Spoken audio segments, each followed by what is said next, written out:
Magde-demo ko mga kalabers ng motion detector. Ito ay nabili ko sa Lazada.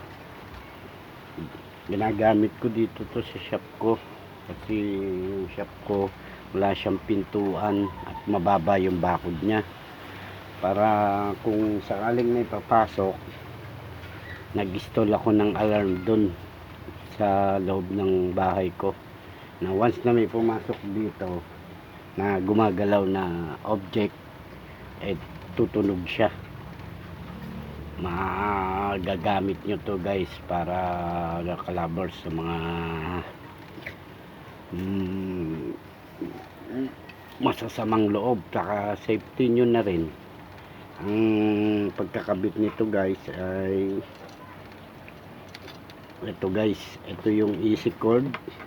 Sample natin, ito easy cord. Ito yung line 1, line 2, ito yung live, ito yung line 1, line 2. Itong brown, dito nyo siya ikakabit mga kalabers. Diyan, ikakabit nyo siya dyan. Ito, dito nyo siya ikakabit. Yan. At ito namang blue, dito naman nyo siya ikakabit. Dito sa kabila. Yan. Bali, ganyan ang forma niya. Yan.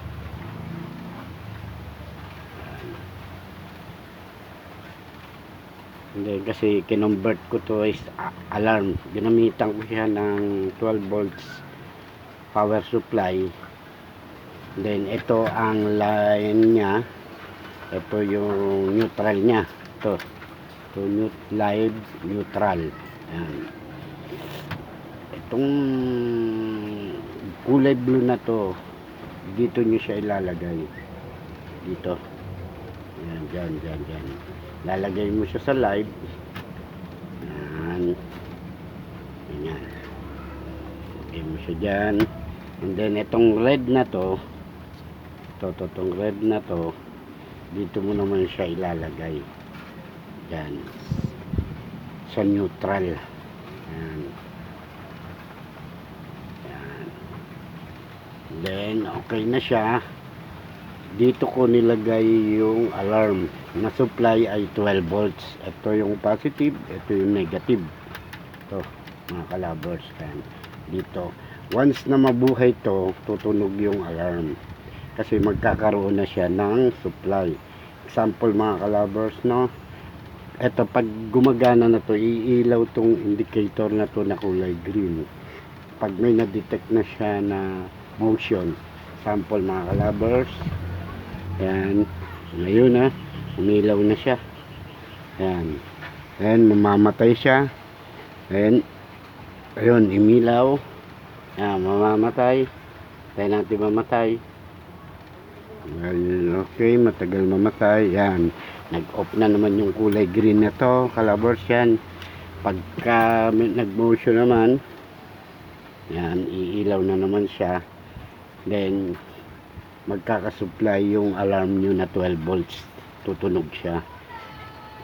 Malayo ang nararating nito kalabers, medyo sensitive siya. Pwede mo siyang naya-adjust siya.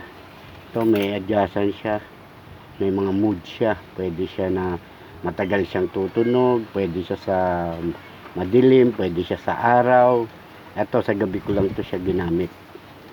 Subukan nyo to, pwede nyo install doon sa mga pinto ninyo. Once na may lumapit sa pinto ninyo, mag-a-alarm dun sa loob ng bahay nyo, kasi meron siyang na-detect na motion na gumagalaw dyan sa harapan ng pintuan ninyo. Para lang sa safety to mga kalabers. Sige, bye bye.